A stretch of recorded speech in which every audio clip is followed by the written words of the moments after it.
So far we have discussed many things about interview skills, because whenever if we have interview, most of people are very much focusing on the technical aspect. They don't focusing on anything about the interview skills, because this interview skills play very major role to selection of in the interview. So in that, just I want to add one more point. So just I want to clarify what type of questions we can expect in the interview panel. So whenever if you go to the any interview, the interviewer may ask the questions like it may be 10 questions, it may be 20 questions. This entire the questions I classified into two types. Okay. So the first one is comes under question to answer. The first one is question to answer. The second one is that question to explain. That means it may be 10 questions, it may be 20 questions. The entire entry questions I classified into two types. One is that question to answer. The second one is that question to explain.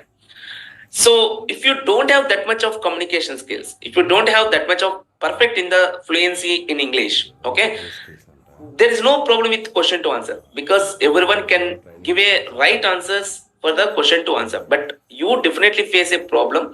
You definitely faces some struggle when if the questions are like question to explain. Okay, so I'll give a small example to understand that what is the question to answer questions and question to explain questions. The first comes, okay, question to answer. If the interviewer asks the question, simple question, what is your college name? Okay, for telling of this answer, for telling of your college name, you don't require any English, you don't require any communication, you can easily answer that question, right? What is your college name? It's a simple question, right? But same interviewer asks the second question, can you describe something about your college? That means you have to explain something about your college.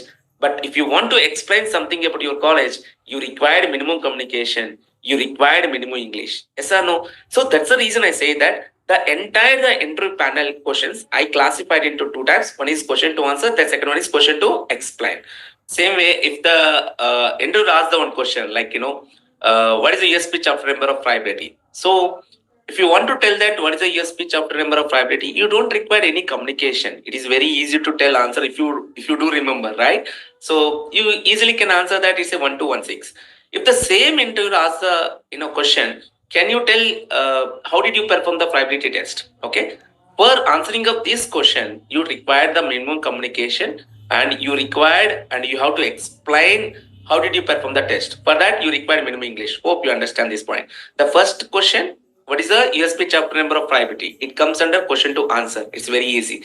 The second question, uh, can you tell how did you perform the probability test? Okay, this comes under second category, that means question to explain.